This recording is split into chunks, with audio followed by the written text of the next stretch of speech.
fuertes, no se cayó nada. Hoy Macri decía esto, mirá. No me fue bien, no me fue bien.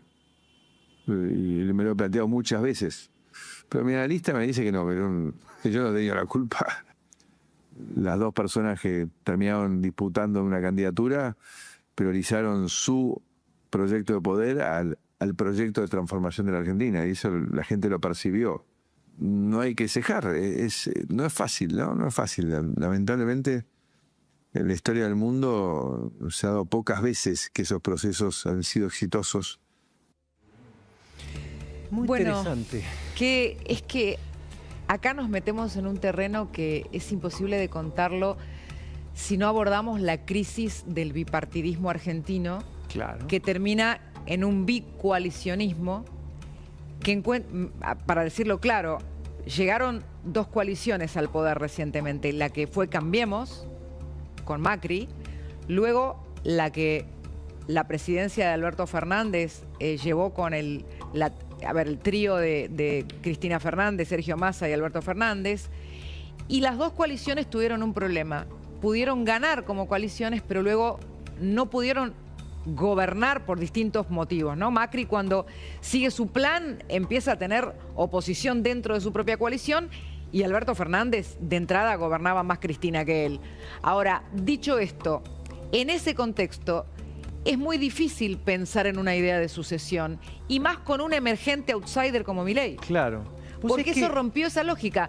Vos fíjate que Macri te habla del sucesor, que todo el mundo pensaba que el candidato de Juntos por el Cambio, cualquiera de los dos candidatos de PRO, iba a llegar a la presidencia, pero me parece a mí que el fracaso de las dos coaliciones hace que la sociedad busque otra cosa. Claro, vos sabés que me detuve sobre todo en los gestos, en el tono de voz de Macri. Se lo ve como resignado, desganado. No puedo evitar pensar en el fútbol. Ustedes venían hablando recién de la AFA, porque cuando uno lee el libro Segundo Tiempo de Macri, ve realmente lo que quiso hacer y por algún motivo no alcanzó, ¿no? Entonces me da la sensación de que él lo ve a Milei como, mirá, este tipo dio un paso más en cosas que yo habría querido aplicar. Fíjate, ¿no? ¿Qué tema sacaste? Porque recién hablábamos del poder y el fútbol, y tranquilamente podemos decir que Macri es el primer presidente que viene del fútbol, independientemente de que en su vía institucional se abre camino con un partido fundado por él y nacido en la ciudad de Buenos Aires, que logra llegar a la presidencia, que logra tener al mismo tiempo la ciudad, la nación y la provincia. Pero fíjate cómo está también ligado a su éxito en el fútbol, ¿no? Claro. Y justo estábamos hablando del modelo de Chiquitapia, ya en otro signo político, desde la AFA, que siempre es un botín buscado por la política, y también con un proyecto que por momentos en realidad tiene también como tensión final el poder político. Claro, a él evidentemente, porque vamos a decirlo, las ideas de Milei no distan mucho de lo que pretendía Macri, ¿no? No. Ahí lo que falló, bueno, era otro contexto, desde ya, histórico. Vos hablabas recién de la coalición. Sí. Pero me da la sensación de que a Milei parece por lo menos importarle menos el costo político que pague. Esto por ahí es una cuestión personal. Y pero de nuevo te aparece la cuestión de la coalición ahí, porque vos fijate que vos tenías un gobierno que tenía que repartir poder. En las coaliciones vos tenés que repartir poder, correrse el riesgo de lotear el gobierno. Después llegás con tres vertientes, suponte, me acuerdo como si fuera hoy, aumento de tarifas, y tenías dos patas de la coalición un poco no aceptando esa parte del ajuste. Entonces había una necesidad de consensos que a Macri se le hicieron muy difíciles. Fíjate que la discusión, una de las discusiones de entonces era entre Patricia Bullrich, ministra de Seguridad, Rodríguez Larreta, jefe de gobierno, por los cortes. Claro. La calle, total. ¿Y qué te decía Rodríguez Larreta en off? Que era imposible.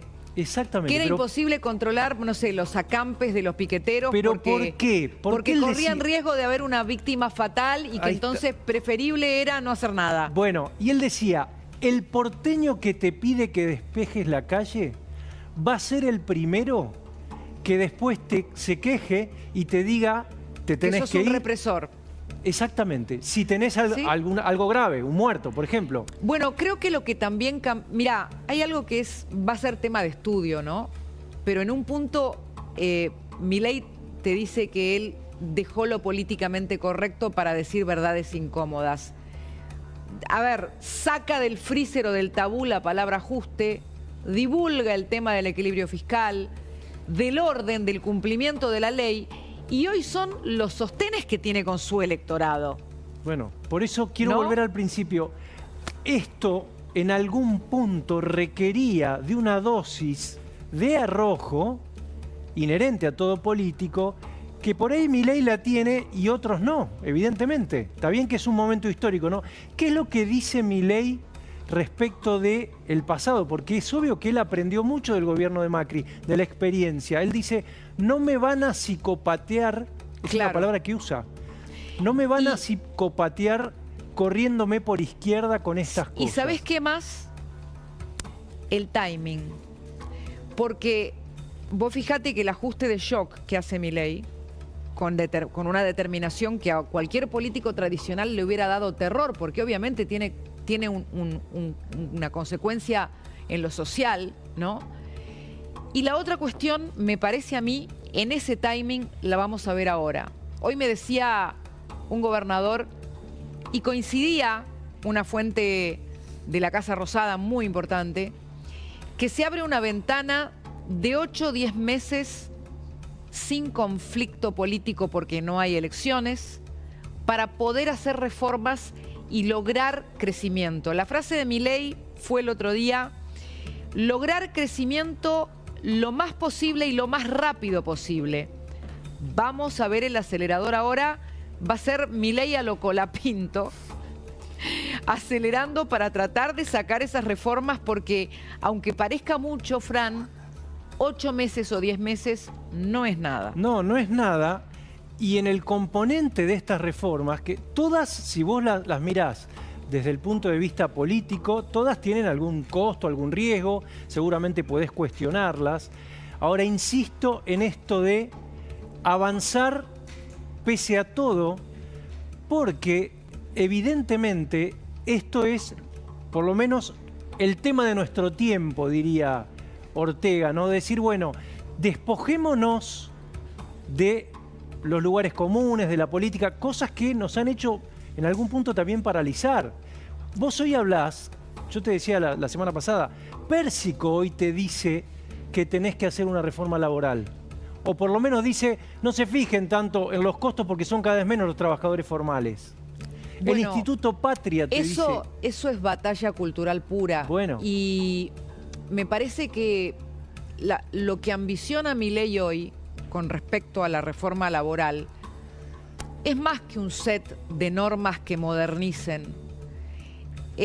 Políticamente, en términos de batalla cultural, que es algo mucho más abstracto, él ambiciona cambiar la idea o el concepto de cuál es la relación entre los empresarios y los trabajadores.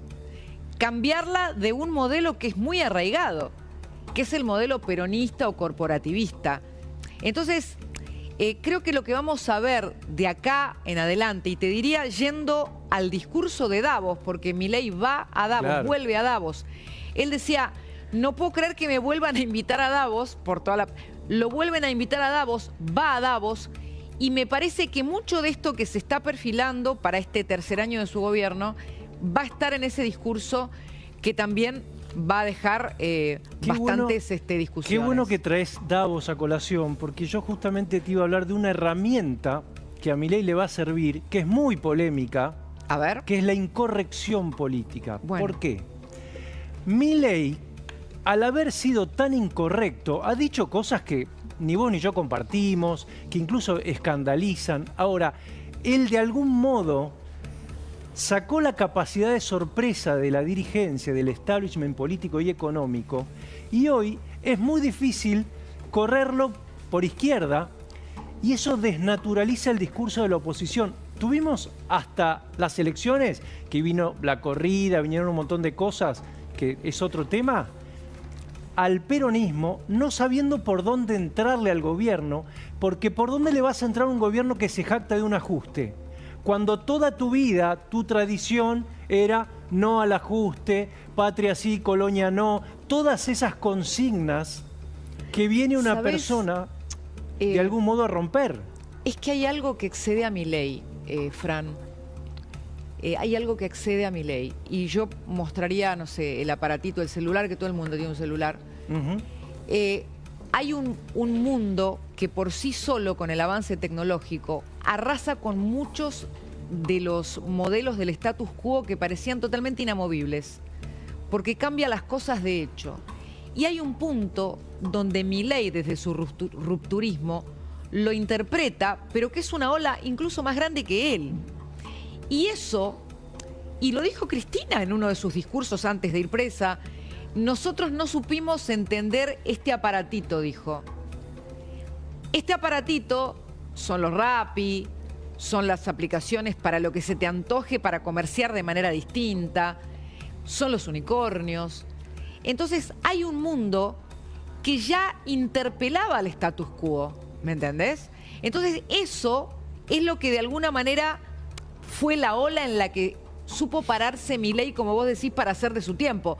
Falta mucho, es Argentina, esto recién empieza. Hoy hablé con Miguel Ángel Broda, en una nota muy larga, que me sorprendió por otro lado porque viste que hubo tensiones entre Broda y Milei. Sí, claro. Y en un momento le pregunta Gustavo Bazán a Broda cómo lo recordaba. Y le dice, mire, ojalá yo tuviera el coeficiente intelectual de Milei. Por lejos fue la persona más inteligente que tuve en la consultora, pero al mismo tiempo criticó cuestiones del esquema cambiario, que falta acumulación de reservas, le pidió que amplíe su equipo.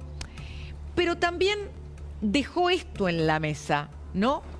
De un tiempo totalmente nuevo, donde Milei aparece como un intérprete que ve adelante de los otros lo que está viniendo, ¿no? Y dijo, es muy difícil hoy no ver una oportunidad en la Argentina.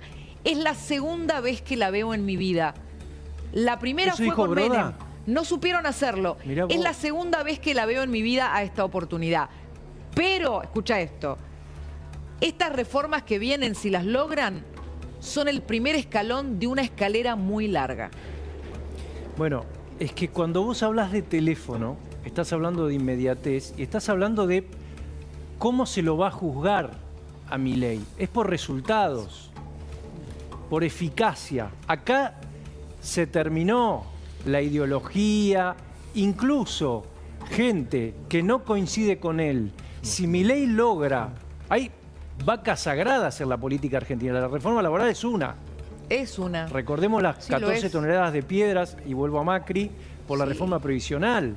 O sea, está claro que el sistema previsional fracasó en la Argentina. No solo fracasó, todo el gasto público con los subsidios genera parte de la inflación que todavía no terminamos de superar. Es decir, la Argentina de algún modo se puso al borde de ser un Estado fallido solamente por haberse enredado en la política, y por algún motivo la sociedad en un momento harta dice, salgamos por este lado y démosle una oportunidad. No quiere decir, como vos decís, 10 meses no es nada.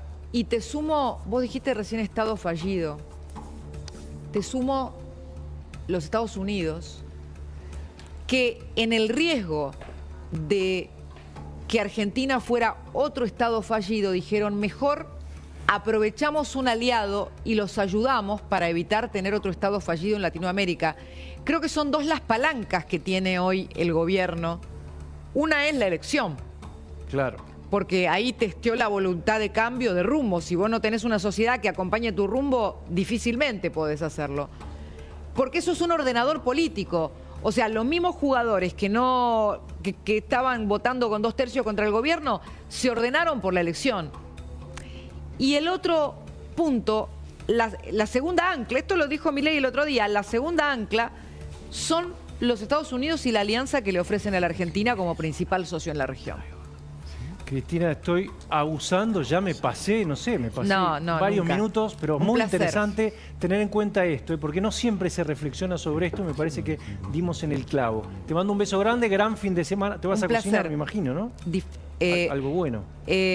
por lo menos un poco de descanso, pero ahora me quedo mirándolos con el tiempo del viernes, que es distinto. Así Que es que... distinto, es cierto, el tema de nuestro tiempo.